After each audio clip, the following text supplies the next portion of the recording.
Hey guys, welcome to Nerdarchy for Nerds by Nerds. I'm Ted, and today I'm hanging out with Dave. And today we have a lawful good bard who wants to make a deal with the devil.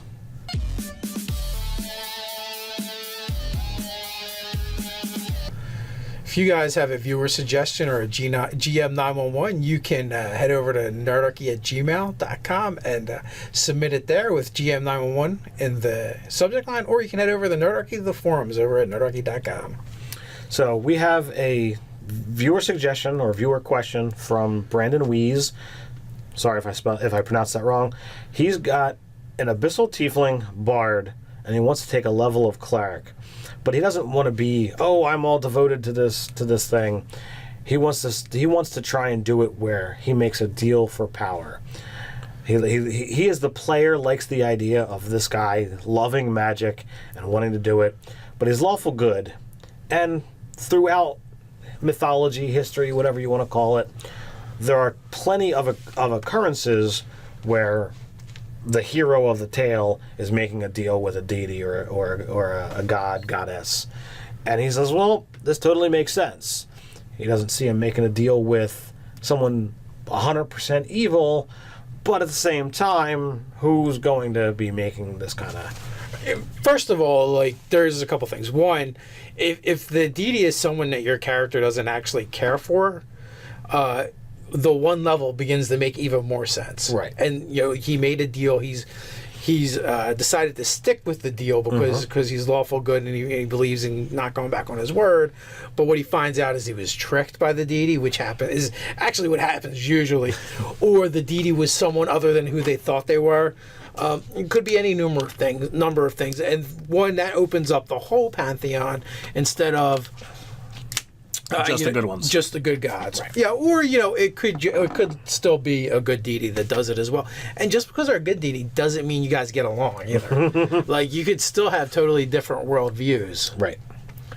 So it totally works. So he through deciphering his email, he made mention that perhaps part of the deal, he was initially some other race, and part of the deal changed him into a tiefling. So, like, he's very open to that aspect. But if the character sheet is saying he's an abyssal tiefling, then clearly someone's going to turn him into that is going to be evil. So yeah, you've got to go down that road. I don't think the good deity's doing that unless it's like to punish him or teach him a lesson. Right. So, in what situations would this be able to happen? What advantageous things? I know how it happens if a good deity does it. All right. You, for whatever reason, you have a falling out with this deity, and you try and go back on the bargain, and he punishes you for your treachery, and curses you to be an abyssal tiefling. Okay. And so basically, your deception, your deceit, your dishonesty, you have to wear it. Nice. So perhaps perhaps the character is seeking to get rid of being an abyssal tiefling now, or it could be like you said, it could actually be an evil deity or a devil or demon who as part of the deal, has transformed them to look more to their liking. Also works as well. I agree. I like the idea of having a good character being a cleric of an evil deity through some kind of bargaining. And as we've talked about in other videos, the machinations of the gods and greater beings are not really in our purview. There's no way to see, especially to us short-lived races, what an object or a quest might be doing now, how it's going to impact generations down the road.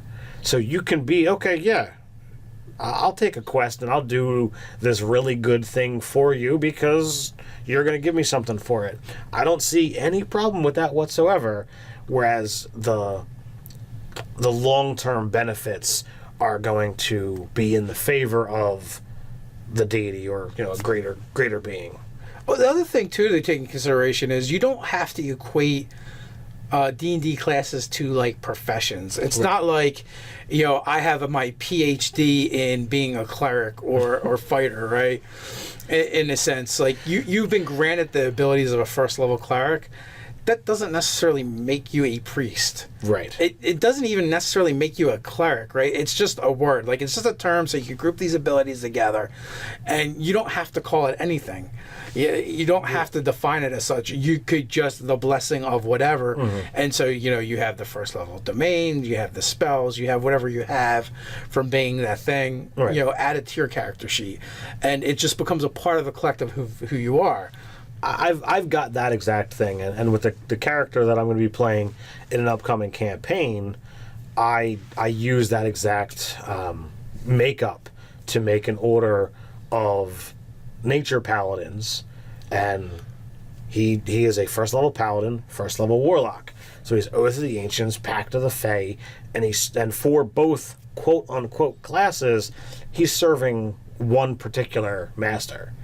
So he's got a set of powers or a set of abilities that's all being given to him by one source. Right, and whatever he goes by, the Knights of the Green or whatever, Right. and so it's just a culmination of all these things, and it can actually, be the variables within, depending on your levels or whatever, and maybe even levels of druid, or you could throw in there to really lock it in. But at the end of the day, like your character is a culmination of all these things, right? So where this character is like he is a bard. That's like his profession, or that is one of the classes that tends to be more of a profession. You go out there, you go barding. You may have went to bard school, or maybe you got a cheesy online certificate. Who knows? But no, all joking aside, the bard is more of a profession in the sense that you're an entertainer. There are different kinds of bard, but you're an entertainer, and that's how you work. So that just level of cleric just slaps on a suite of abilities. You've been blessed by so and so. Yes, you've dabbled in some forbidden areas for you, so to speak, and it's not like you went and took a class, getting someone where you made this deal. That's it. You've been dropped these set of abilities onto you, and you actually may not have the ability to get rid of them. Like, you can choose not to use them, but they're always there. You always have access to them. And realistically, it can be the other way around. If you somehow find a way to keep pissing off this deity, they can be stripped from you. And anytime you have divine ability bestowed upon you, that's a conduit. You're really, every time you use that, you're tapping into that set of powers bestowed upon you by a divine source. That well can be shut off. Or or the player, like, if they keep drawing upon it and using it more and more, it could grow. Like, so now this is differentiating between your player and the character, where the character's like, I don't want to do with this anymore, have anything to do with this DD at all. But the player's like, I actually want more cleric levels, right? So, like, in game, the story is like, because you've chosen to keep being the conduit for this deity's power, it keeps feeding you more. Yeah, the situation you keep are being forced to rely on these powers. Especially, I've got the ability to cure. You're the only one in the party with it. You have to keep healing your party members, and oh crap! Now I've got more of them. Oh no! And you want to get rid of it, but because you're using it, it grows. And there's different ways of playing that too. You could even play it like an addiction if you wanted to. Like, if you wanted to do something a little bit different, a little bit interesting, where like the more you use those to tap into the divine source of power, the more your character kind of likes it. He gets a little bit of a high from it, and maybe he goes through withdrawal if he stops using it. He's a bard too, so he's also going to have other healing as well. That's true. So and the way the 5th edition casting works is like, you just have slots. It's not like I'm drawing my cleric slots or whatever. But you could, depending upon how you want to actually role play it. Yes, so. You could. That's what I was getting to. You can RP it however you want. And again, like we said, it doesn't have to be like, you're not a priest of this god. You're not the traditional cleric of this god. You're not walking around with a holy symbol emblazoned on your shield, your amulet, your chest, waving this banner. Hey, worship so and so. Yeah. You don't care. You just made a deal and you're fulfilling it or whatever. So there's a ton of ways for you to go with this. There's a lot, and you're right. It is a fun idea, and the idea that you do certain things for the god, and you somehow get screwed over. Like, you want a good example of this? Go back to the Kevin Zorbo Hercules shows, and the the legendary Hercules and Xena as well, because there's tons of examples of that. And like, I mean, the whole premise of that show is kind of like, you know, they're gods, they're fickle, and they screw you over. I think that was right in the voiceover. They screw you over. I don't think it was worded exactly that way, but it was there. Yeah. So there's definitely examples of that. And again, you go back to Greek mythology where you can there's a lot of that, because for whatever reason the Greek gods were kind of dicks. So there's plenty of examples. It's a fun idea. You should have fun with it. Absolutely. So what do you guys out there think? You can weigh in down below. While you're at it, like, share, even subscribe. You can follow us on Instagram. So until next time, stay nerdy.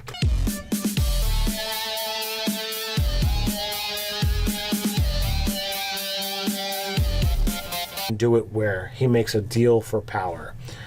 He is the player, likes the idea of this guy loving magic and wanting to do it, but he's lawful good. And throughout mythology, history, whatever you want to call it, there are plenty of occurrences where the hero of the tale is making a deal with a deity or a god. Hey guys, welcome to Nerdarchy, for nerds by nerds. I'm Ted, and today I'm hanging out with Dave. And today we have a lawful good bard who wants to make a deal with the devil.